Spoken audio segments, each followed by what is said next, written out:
कैलाश जी ने जो संस्कृत में आपको भाषण दिया उसको मैं हिंदी में रूपांतरित करके आपको समझा रहा हूं संक्षेप में। यह है कि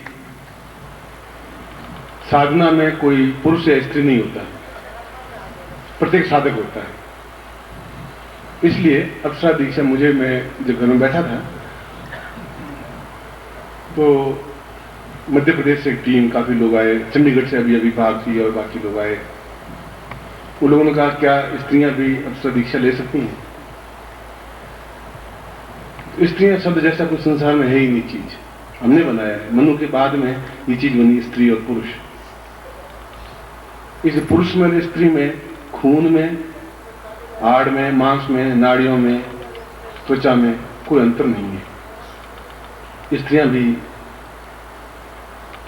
उनके मन में कॉम्प्लेक्स नहीं रहे कि हम, और शर्म की कोई बात नहीं है। तो कई बार आप संकोच में आ जाती हैं या आ जाते हैं कि ये लोग क्या कहेंगे, आस पड़ोस वाले क्या कहेंगे। जब मैंने कहा कि मैं खुद ने दीक्षा ली, मैंने खुद ने प्रयोग किया, अपना उदाहरण दिया और फिर आकर के एक्सपेरिमेंट किया अपनी पत्नी पर। आप जब शुरू में अपनी पत्नी को देखा होगा तो वो 38 किलो की फूंक दे उड़ने वाली थी, बिल्कुल फूंक देता 10 फुट आगे उड़ती। तो उसको सबसे पहले अप्सरा दीक्षा मैंने दी, ये गुरु बना और दीक्षा दी, और आज कई 40 साल, 50 साल, फिर 50 साल तो हो ही गए, 48 साल हो गए। इसलिए पुरुष और स्त्री में कोई भेद नहीं है। हमारे मन में कॉम्प्लेक्स है और कोई डर, संकोच भी नहीं है कि अगर आप कहते मैं तो सबसे पहले शास्त्री जी को दीक्षा दूंगा, अप्सरा दीक्षा, अगर आप हाँ भरते हैं तो मैं दे दूंगा।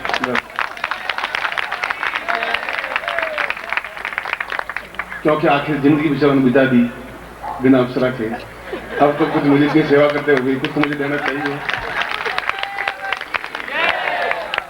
और रही बात बाल सफेद की, तो आएगी तो अपने आप काले हो जाएंगे, उसमें तो कोई बात नहीं। या तो उड़ जाएंगे बिल्कुल 1 सेकंड में, या काले हो जाएंगे, और उड़ने नहीं देंगे। इसलिए आप धैर्य रखें शास्त्री जी, परसों मैं आपको जरूर अप्सरा से मिला दूंगा, एक दिन आप और ठहर। मीरा जब विठलनाथ संप्रदाय में मंदिर है कृष्ण का, जब कृष्ण मंदिर में दर्शन करने के लिए गई तो वहां पर पुजारियों ने रोक दिया मीरा कि अंदर नहीं जा सकती, स्त्रियां अंदर नहीं जा सकती। अब भी कई ऐसे मंदिर हैं जहां स्त्रियों को अंदर नहीं जाने देते।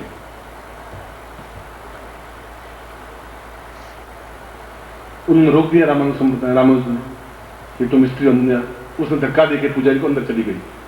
उसने कहा कि पुरुष कौन, तुम कौन से पुरुष हो? पुरुष तो संसार में कृष्ण है, इसके अलावा पुरुष मैं तो देखती नहीं, पुरुष है ही नहीं, तो फिर मैं तुम कौन से बीच में खड़े, तुम कौन हो? ये पुरुष कोई है ही नहीं, केवल भगवान है। इसलिए हम सब उनकी गोपिकाएं हैं, हम उनको न स्त्री हैं न पुरुष हैं। हम कोई भी साधना पुरुष या स्त्री या पत्नी या पति या बहन या बेटी ले सकती है। ये साधना या चाहे कैसे भी 10 महाविद्या से साधना, वशिष्ठ की पत्नी अरुंधति, वशिष्ठ की पत्नी कात्यायनी ने दीक्षा ली, वशिष्ठ को खुद को गुरु बना करके। विश्वामित्र ने मेनका को सिद्ध किया, मैंने आपको सुबह उदाहरण दिया। इसलिए ये मन में, और फिर दूसरी बार हम भयभीत होते हैं कि ये क्या सोचेगा कि अप्सरा दीक्षा दे रहा है। ऐसा सोचने की कोई जरूरत है भी नहीं, क्योंकि कोई हम गलत काम कर भी नहीं रहे। और अभी तो 10-15 मिनट भजन होंगे। फिर मैंने आपको बताया था कि ये 2 दिन, जो 2 दिनों के लिए महत्वपूर्ण दीक्षाएं, 2 दिनों में जो कुछ उचित दीक्षाएं, ऐसे काम झाम वाली दीक्षा मैं आपको दूंगा भी नहीं, इतना समय मेरे पास है भी नहीं, और मैं इस प्रकार की दीक्षा देना भी नहीं चाहता जो व्यर्थ की हो, जो आपके जीवन में उपयोगी नहीं है। और मैं वही परंपरा को कायम करना चाहता हूं जहां से धागा टूटा है, जहां से डोर टूट गई हमारी पूर्वजों से। क्यों पूर्वज हमारे 1000 साल के, 2000 साल के थे, क्यों हम 80 साल के, 70 साल के होकर मर रहे हैं? क्यों हम वृद्ध हो रहे हैं, वो वृद्ध होते ही नहीं थे? क्यों वह यौवन को, दूसरे भीष्म ने शांतनु को अपना यौवन दान दे दिया और एकदम शांतनु वापिस यौवनवान बन करके गंगा से शादी की, इसलिए गांगेय कहलाए? तो वो कौन सी क्रियाएं थी कि अपने यौवन को प्रदान कर सकते थे, ट्रांसफर कर सकते थे? अब यौन ट्रांसफर कर सकते हैं तो कायाकल्प भी कर सकते हैं, ये सब बताया। वो सब विद्याएं फिर कब आएंगी प्रकट में, कौन सीखेगा, कैसे उसका उद्धार होगा? क्या ये सब समाप्त हो जाएगी शरीर के साथ में? बस वेदना है इतनी ही। इसलिए आपके मन में हीन भावना है नहीं, एक संकोच है। और जो संकोची होता है वो जीवन में कुछ प्राप्त नहीं कर सकता है। निर्भीकता, उत्साह और साहस जीवन के गुण है, चाहे पुरुष हो चाहे स्त्री हो। जो खतरों से जूझ सकते हैं या जूझ सकती हैं वो सफलता प्राप्त कर सकती हैं। जो कायर बुद्धिल होते हैं वो जिंदा रहते हैं, कुछ कर नहीं सकते। मैंने अपना उदाहरण दिया कि मैं ऐसा ही था और अब भी वैसा ही हूं। मैं ऐसा समझौता न किया न कर सकता हूं, मगर एक सामाजिक दृष्टि से जो एक मर्यादा होनी चाहिए उस मर्यादा का पालन करता हूं, करवाता भी हूं। चाहे सामाजिक क्षेत्र हो, चाहे गृहस्थ क्षेत्र हो, चाहे पारिवारिक क्षेत्र हो, चाहे शिष्यत्व क्षेत्र हो।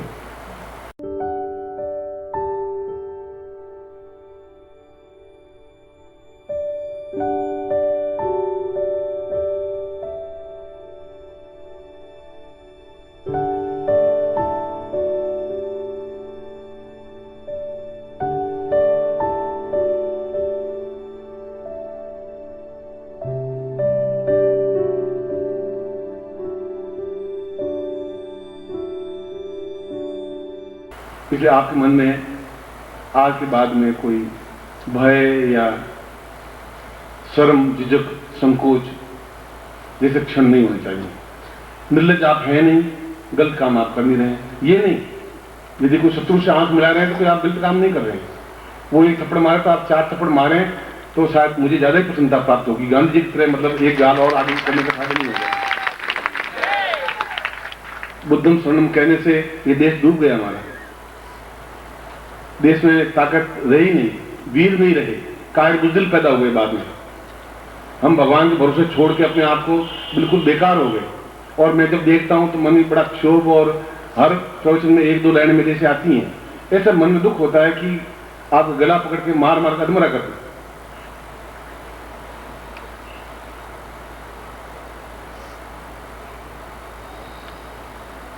इसलिए कि शेर के यहां सियार पैदा नहीं होते और मेरे से शिशियार नहीं हो सकती। इस बात को समझते।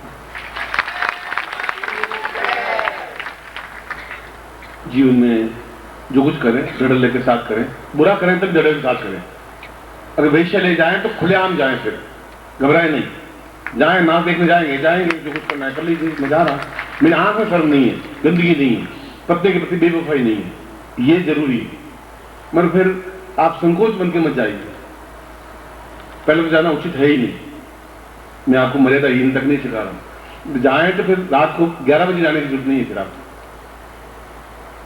उसमें क्या है?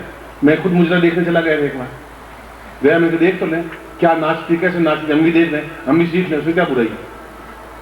आंख में गड़बड़ होगी तब गड़बड़ होगी ना, है तो आंख, उसमें कुछ संकोच है ही नहीं। मेरे बहन हुई थे, उन्होंने कहा कि एक गंडे की नाथ देने तक नहीं चली, फिर लोग कहेंगे, मैं लोग क्या कहेंगे? लोग जोत में कहेंगे गंडी क्या गए, फोटो खींच लेंगे, गए मर्द है तो गए, औरतें थोड़ी जाएंगी ना, गए नहीं गए, उसमें क्या बात होगी? जो भी करेंगे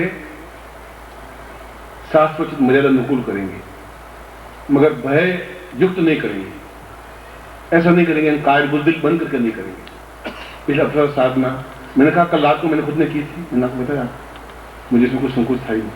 मैंने माता जी को सबसे पहले पत्नी को दीक्षा दी थी, यही दीक्षा, उसमें भी कोई संकोच वाली बात नहीं, क्योंकि अगर पत्नी सुंदर नहीं होगी तो पुरुष एक हीन भावना से ग्रस्त रहेगा। कहीं समाज में जाएगा तो मन में बड़ा ही एक कॉम्प्लेक्स पैदा होगा कि सेटअप नहीं बैठ पाएगा।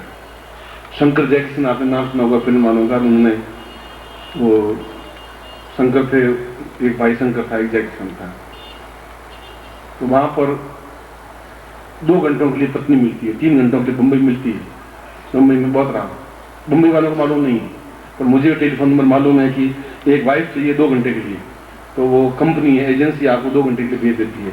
500 रुपये वाले चाहिए, 1000 रुपये वाले चाहिए, 2000 रुपये वाले चाहिए, जैसी सुंदर वैसी मिल जाएगी। नेपाली चाहिए, सिंधी चाहिए, हिंदू चाहिए, मुस्लिम चाहिए, बस आपको टेलीफोन करना है, जरूरत है मुझे 3 दिन। वहाँ क्या गड़बड़ क्या होती है कि शादी करते हैं बचपन में, गांव की लड़की होती है, वो गांव में रहती है, वो मुंबई के शहर में रहते हैं, वो कल्चर सीख जाते हैं, गांव की बेचारी गांव की औरत होती है, और वो घर में रहती है, उनको उस तरीके साड़ी पहनना, बोलना, अंग्रेजी में फराटे आता नहीं, और वो साथ में ले जाए तो वो ढंग से बोल नहीं पाए, उनको बड़ा हीन भावना होती है कि यार इस वाइफ को ले जाऊं कैसे, तो किराए पर वाइफ ले जाते हैं, उस वाइफ को पता ही नहीं पड़ता।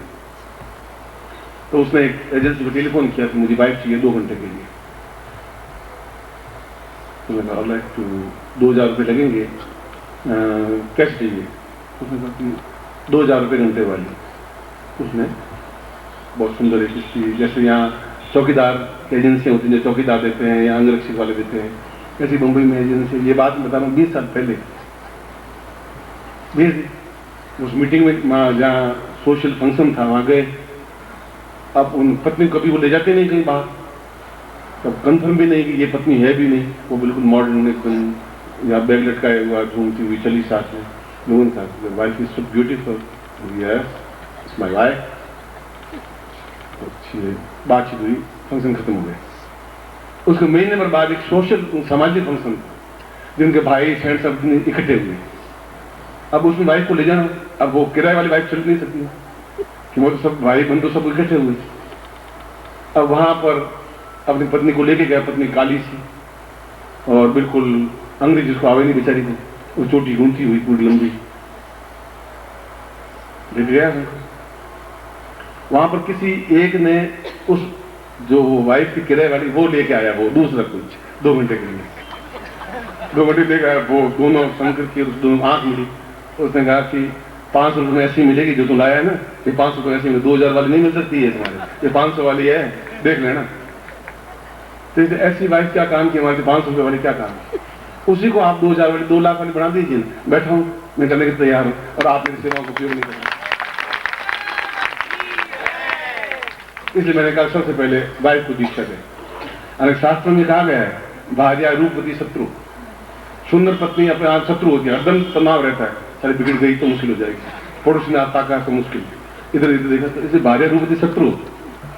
शास्त्र ये कह रहा है, मैं कह रहा हूं कि रूपवती नहीं होगी, तुम शत्रु बन जाओगे उसके खुद के लिए। पहले पत्नी सुंदर बने, सुंदरतम बने, यदि आप बने तो वह भी अपने आप में सौंदर्य युक्त हो।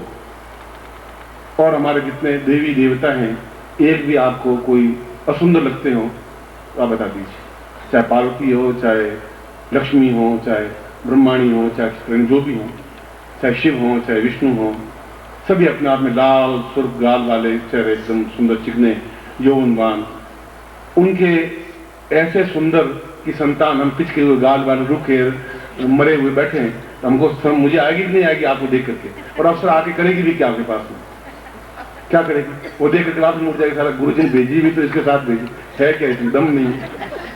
तो पहले अपने आप में दम पैदा करिए, क्षमता पैदा करिए, ये देख के वापस चली जाएगी रास्ते, तकलीफ होगी आपको, जिम्मेवार मैं नहीं हूँ, ताकत ही नहीं होगी, साहस नहीं होगा, तो घर की पत्नी भी कहां से रहेगी तुम्हारे पास?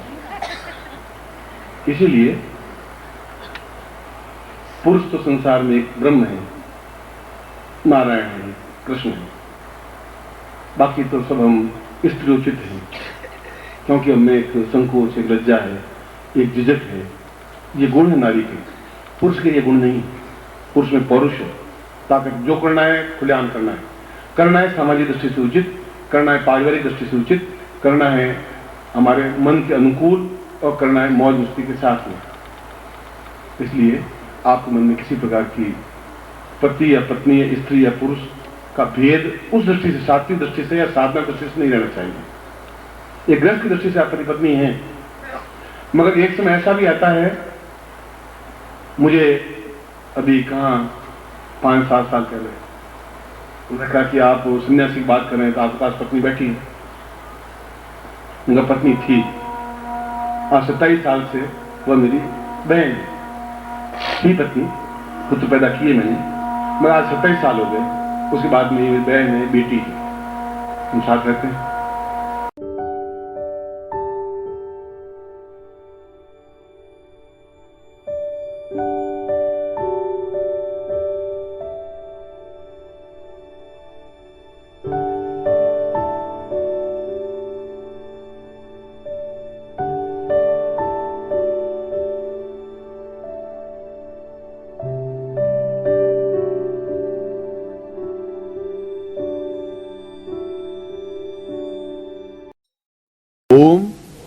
परम तत्वाय नारायणाय गुरुभ्यो नमः।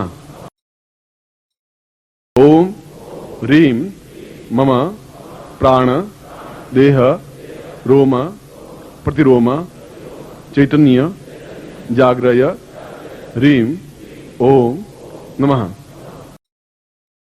ओम भूर्भुवः स्वः तत्सवितुर्वरेण्यं भर्गो देवस्य धीमहि धियो यो नः प्रचोदयात्।